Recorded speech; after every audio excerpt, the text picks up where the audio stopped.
नमस्कार मेरे प्रिय विद्यार्थियों, आप सभी का हार्दिक स्वागत और अभिनंदन है। मैं डॉक्टर विनी शर्मा आपके सामने लेकर आई हूँ कांग्रेस प्रणाली की चुनौतियां और पुनर्स्थापना।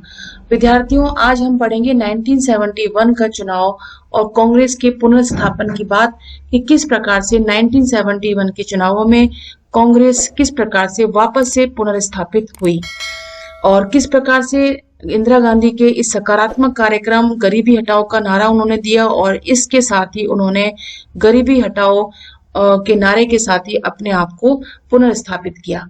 कांग्रेस की टूट से इंदिरा गांधी की सरकार अल्पमत में आ चुकी थी। विद्यार्थियों, बहरहाल डीएमके और भारतीय कम्युनिस्ट पार्टी समेत कुछ अन्य दलों से प्राप्त मुद्दा आधारित समर्थन के बल पर इंदिरा गांधी की सरकार सत्ता में बनी रही।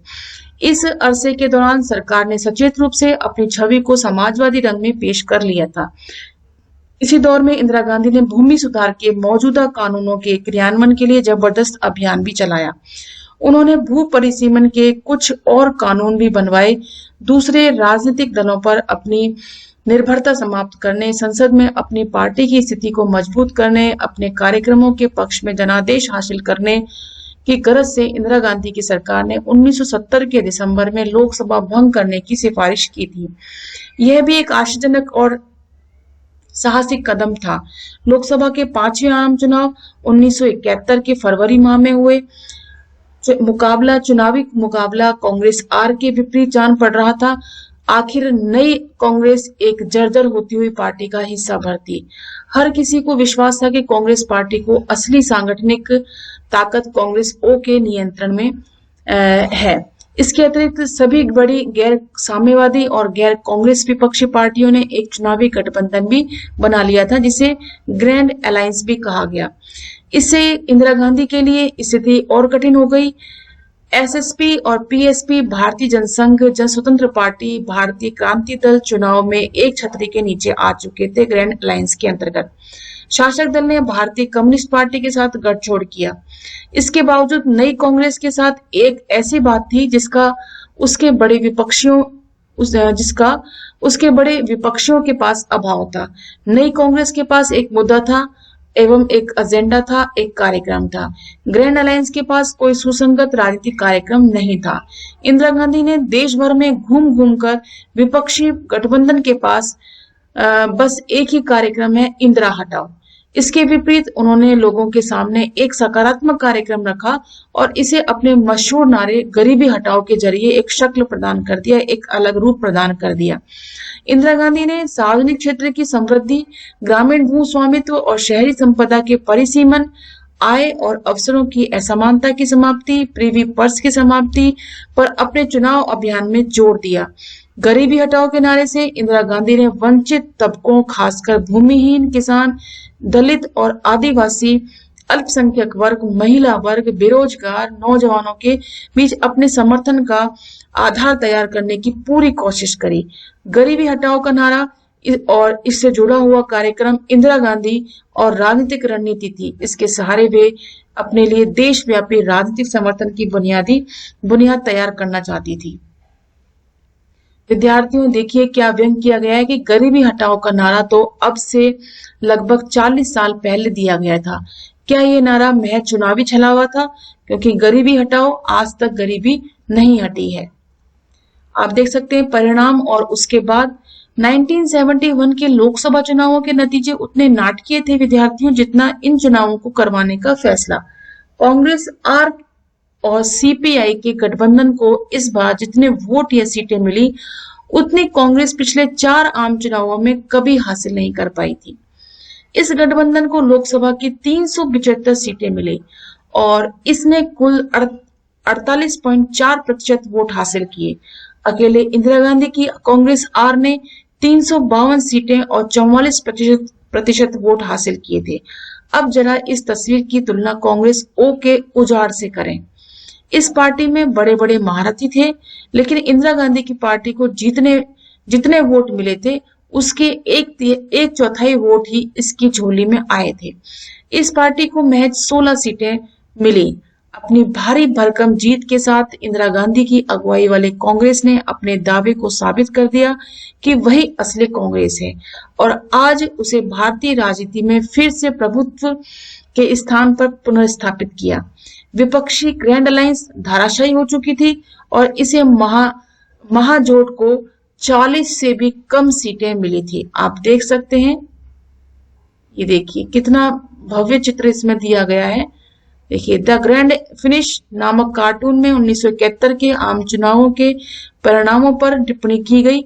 पराजित खिलाड़ियों के रूप में उस समय के प्रमुख विपक्षी नेताओं को दिखाया गया है। आप देख सकते हैं किस प्रकार से तीनों ही फर्स्ट, सेकंड, थर्ड में ही इंदिरा गांधी ही इंदिरा गांधी है।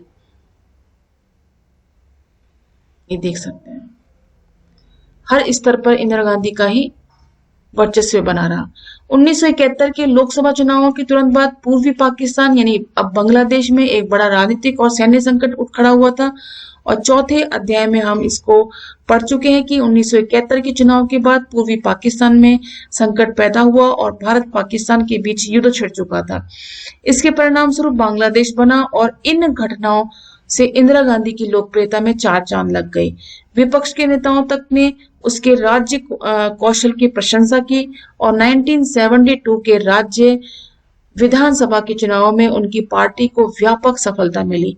उन्हें गरीबों और वंचितों के रक्षक और एक मजबूत राष्ट्रवादी नेता के रूप में देखा गया। पार्टी के अंदर अथवा बाहर उसके विरोध की कोई गुंजाइश नहीं बची। आप देख सकते हैं 1971 के आम चुनावों की जीत में अनेक चुनौतियों और समस्याएं भी छुपी हुई थी। देखिए किस प्रकार से वो अपने आप को विजेता के रूप में, एक माला के रूप में उन्होंने पहना हुआ एक माला और विजेता के प्रतीक के रूप में। और इसे देखिए जो प्राइज है इसके अंदर किस प्रकार की समस्याएं जो हैं, जैसे कि समस्या क्या सबसे बड़ी गरीबी समस्याएं थी, बहुत चुनौतियां थी। उसके बावजूद भी वे एक बहुत कद्दावर नेता के रूप में, राष्ट्रवादी नेता के रूप में उभरी। कांग्रेस से लोकसभा के चुनावों में जीती थी और राज्य स्तर के चुनावों में भी जीती थी। इन दो लगातार जीतों के साथ कांग्रेस का दबदबा एक बार फिर कायम हो चुका था। कांग्रेस अब लगभग सभी राज्यों में सत्ता में आ चुकी थी। समाज के विभिन्न वर्गों में यह लोकप्रिय भी थी। महज 4 साल की अवधि में इंदिरा गांधी ने अपने नेतृत्व और कांग्रेस पार्टी के प्रभुत्व के सामने खड़ी चुनौतियों को धूल चटा दी थी।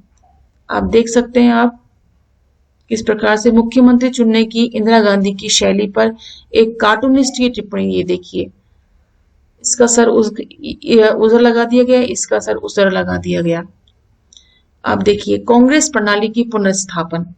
बहरहाल कांग्रेस प्रणाली के पुनर्स्थापन का क्या मतलब है? इंदिरा गांधी ने जो कुछ किया वह पुरानी कांग्रेस को पुनर्जीवित करने का काम नहीं था।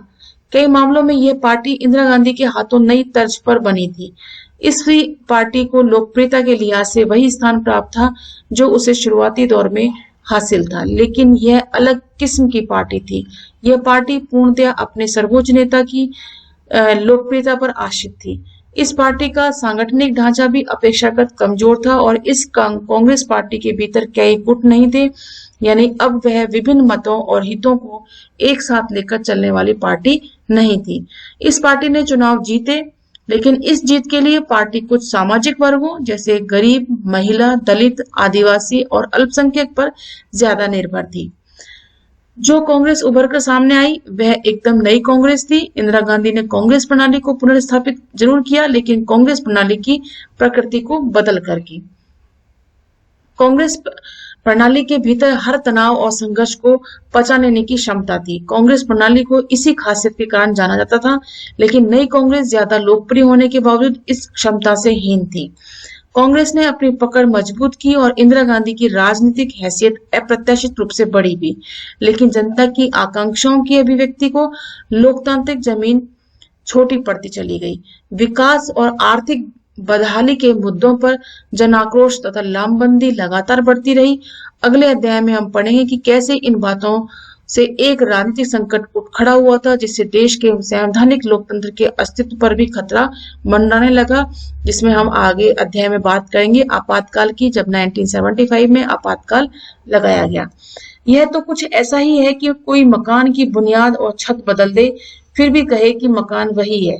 पुरानी और नई कांग्रेस में कौन सी चीज समान थी? इसके बाद आप यहाँ देख सकते हैं जंजीर पिक्चर का एक इसमें क्लिपिंग दिखाई गई है। विजय एक नौजवान पुलिस अधिकारी है। वह गुंडागर्दी खत्म करना चाहता है, लेकिन उसे झूठे आरोप लगाकर जेल भेज दिया जाता है।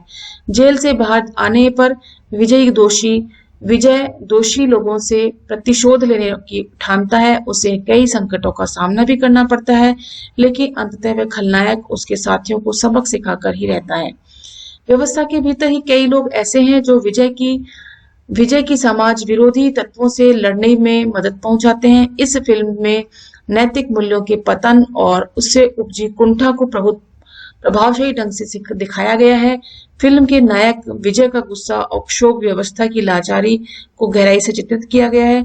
जंजीर के साथ 7वें दशक में एक नए तरह के गुस्सैल नौजवान नायक का जन्म भी हुआ। वर्ष 1973। प्रकाश मेहरा निर्देशक, पटकथा जावेद अख्तर, अभिनय अमिताभ बच्चन, अजीत, जया भादुड़ी और प्राण इनके अभिनेता। तो इस प्रकार से विद्यार्थियों की कांग्रेस पुरानी कांग्रेस और नई कांग्रेस में जो किस प्रकार से विचारधारात्मक भेद जो उभर कर सामने आया, जो कांग्रेस पार्टी जिसे हम पुरानी कांग्रेस कहते हैं, वो हर प्रकार के तनाव और हर प्रकार के संघर्ष को पचा लेने की क्षमता, हर प्रकार की विचारधारा को समाहित कर लेना, हर शख्सियत को, हर क्षमता को अपने में, हर चीज को अपने में समा लेने की क्षमता जो उसके पास थी, वो नई कांग्रेस में नहीं थी। नई कांग्रेस ने अपने अस्तित्व को, अपने कांग्रेस प्रणाली को पुनर्स्थापित करने के लिए उन्होंने जिन मुद्दों को उन्होंने लेकर के आए थे, उन मुद्दों को भी वह पूरा नहीं कर पाई।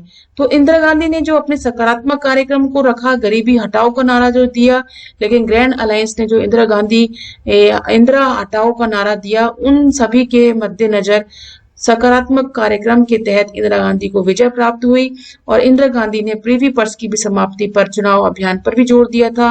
और कांग्रेस आर और सीपीआई इन्होंने मिलकर के 375 सीटें हासिल की थी और गठबंधन ने 352, Congress R plus 23 communist party की और कांग्रेस ओ ने 16 सीटें और ग्रैंड अलायंस ने 40 से भी कम सीटें प्राप्त करके अपना प्रदर्शन किया और कांग्रेस आर जो है विजयी उम्मीदवार के रूप में स्थापित हुई और उन्होंने सबसे ज्यादा सीटें हासिल की थी और अपने वर्चस्व को उसने बनाए रखा।